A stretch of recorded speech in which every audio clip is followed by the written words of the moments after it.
Welcome to another video explaining the method that we're going to use in this expert judgment study.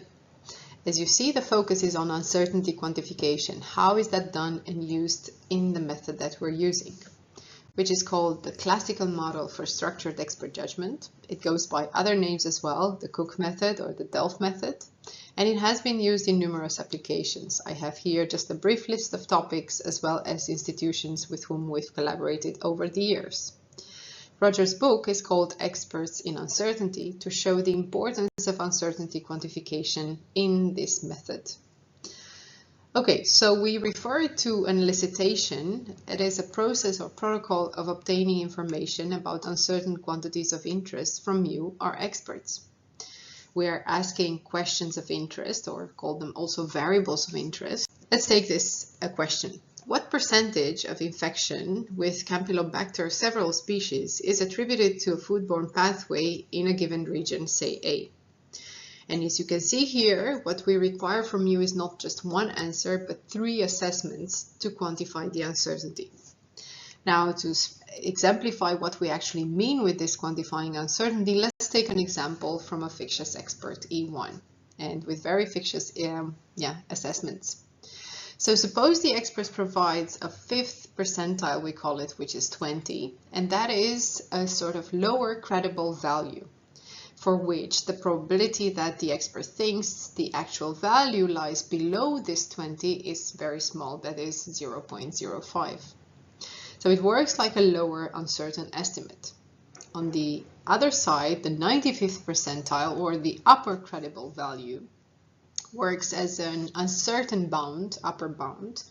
That is the probability that the actual value is higher than 27. The experts believe that's also very small, that is 0.05.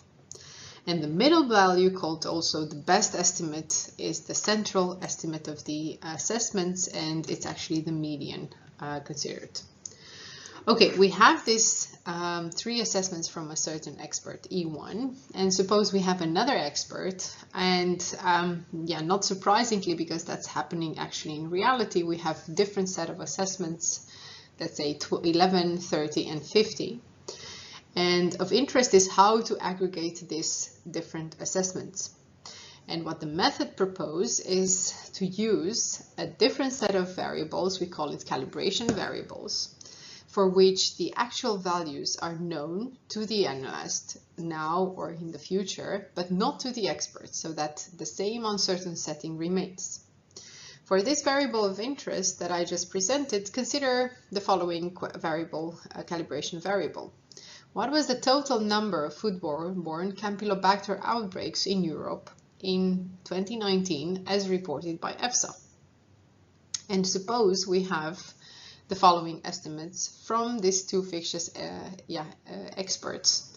First one saying, well, I'm 90% confident that is between 2030 and 300, with this best estimate at 278. And the second one saying, well, I'm 90% confident that it will be between 200 and 460, with the best estimate of 345. For this type of variables, we have the actual value. What was the EFSA report on that? And given this 3 assessments from the first expert, we know that the true value was 319 and therefore higher than this upper uncertain bound, which is fine because the expert says, okay, there is a small, still positive probability that the true value lies above, but it's not actually what the expert expected. The expert expected that the actual value would be captured between 230 and 300. But okay, this was one question. And what happens is with these 3 assessments, we have actually the definition of 4 possibilities for the actual value to be. It can either be here below the 5th percentile, or in between the 5th and the 50th, between the 50th and the 95th, and above the 95th. So there's 4 possibilities. And if we are just not to ask one, but to ask multiple questions, and every time having a look at the 3 assessments and where is the actual value falling, what we expect is that in 5% of the cases, the actual value falls below the 5th percentile. In 45, it follows between the 5th and the 50th, and 45% between the 50th and the 95th, and 5% to follow above the 95th. This is what we expect and we hope to get. In reality, when we ask experts more questions, we observe a different frequency, as the one showed there. And you see there is a difference between the expected frequency and the observed frequency. And mathematically, there is a formula to compute what we refer to as a calibration score that reflects what we refer to as a statistical accuracy. But I'm not going to show you. It's just an indication that what I expect to see from a frequentist point of view and what I observe from what happens with my calibration variables. Okay, this is one way to look at the uncertain assessments. The other ones, as you probably also have noticed when I provided the assessments, is how informative the experts' assessments are. If we take a look at the first expert, we see that the values are between 230 and 300, whereas for the second expert is from 200 to 460, and so it's a more uncertain intuitively, and indeed there is also a mathematical formula that intuitively measures exactly what we observe also in reality, the difference between more information or concentrated assessments and less information, that means more dispersed assessments. Now, these two scores are very important and they are used actually to evaluate objectively these uncertain estimates. How are they going to be used? We'll see it in a minute. Now I'll show you how this reflects in reality for the two with the two scores in the studies that we've done. Some of the studies we've done throughout the years. Roger has also showed some of them for the other studies. I have here, it's actually 9 studies, and for each of them we have 4 questions. So in each of these boxes, and for each of the questions we have the true value, so that this is represented by this red line. We know the true value, and here marked in green we have experts' assessments which are very concentrated, so we barely see the uncertainty and actually quite far away from the true value. So this is high information but quite low statistical accuracy. On the other hand, here what we have, they are very wide assessments and then also capturing the actual value within the 90% confidence interval. So we have a good statistical accuracy but a low information score.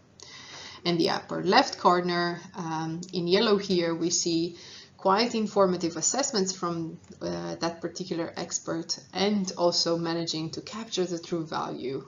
So this is high information and also high statistical accuracy. Okay, before I finish, let me point out that what we see here in green, these are called overconfident assessments. So quite informative but far away from reality. Okay, we have these 2 scores that I mentioned. So mathematically, the classical model uses these 2 scores to compute this calibration and information score, and in turn the performance-based weights. These are necessary to aggregate, well, experts' distributions for the variables of interest. These distributions are used to construct from the assessments to construct these distributions. And by using the performance-based weights, we get a distribution for the decision maker. We have this blue and red expert here, and what we see in yellow, it's the aggregated distribution of the decision maker. Now, a particular feature of the classical model is that not only it gets this computational aggregational method mathematically, but also enables an analysis.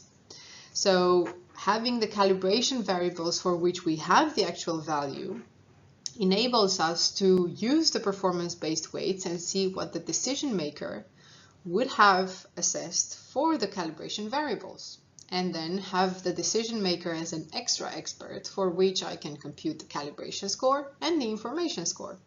So I can evaluate this aggregation of the expert's assessment just as I do with the individual assessments. Okay, So it's time to practice with such a question and with assessing this 3 percentile as uncertainty assessments. So let's consider this question.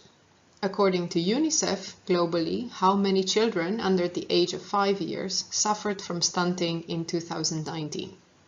So we have the 3 assessments that are the lower bound, the best, and the upper bound, or the 3 percentile. And what we're going to ask you in this video is to provide these assessments. So let's start with the lower. And we would ask you to provide this 5th percentile, or the lower uncertain bound, for which you need to think, okay, what is a possible low value for which you think that's very unlikely that the actual answer to this question would lie below. What would you put at the 5th percentile?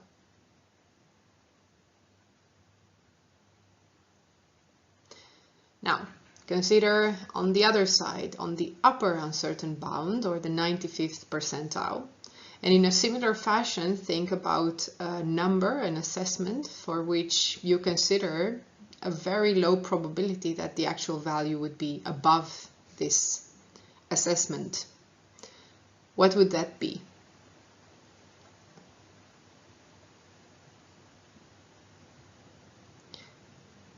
And finally, we go to the middle estimate, or to the best estimate, or the median.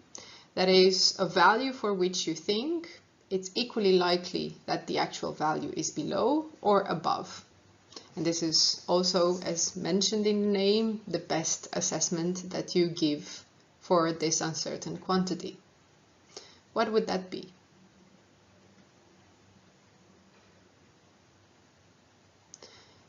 So you provided the 3 assessments for this question. It was uncertain. Hopefully you didn't know the actual value, but we looked it up in the UNICEF report, and the actual value is 144 million children suffered from stunting in 2019.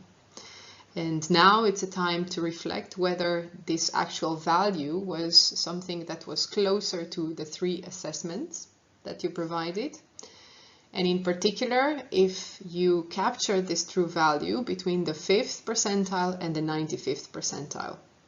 That means with these assessments, you said, I'm 90% confident that the actual value is there. And now is also an opportunity to check whether the value was there or not. And if by any chance that value was not captured by your uncertain interval, like Roger mentioned in a previous video, please don't shy away from expressing your uncertainty or increasing when your uncertainty when you think that that is necessary. There are a few practical matters which I want to point out regarding the assessments that you're going to make within this study. First of all, recall that a number of questions would regard the attribution of infections to certain pathways, like the example we gave with this question of interest. Now, if you feel that instead of having integer percentages, so like 20, 19, or set 27 as I gave in previous examples, if you want to use digits, so have 20.45, 36.67, whatever numbers, please feel free to use that. Yeah, so that if that's reflecting your uncertainty. Also, please note that you have this strictly increasing order, so the 5th needs to be strictly smaller than the 50th and strictly smaller than 43.97.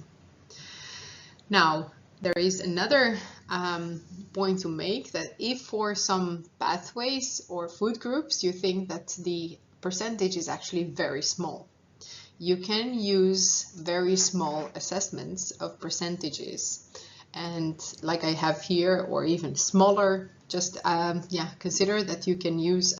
Okay, these were the practical things and things about the uncertainty quantification. Thank you for your attention.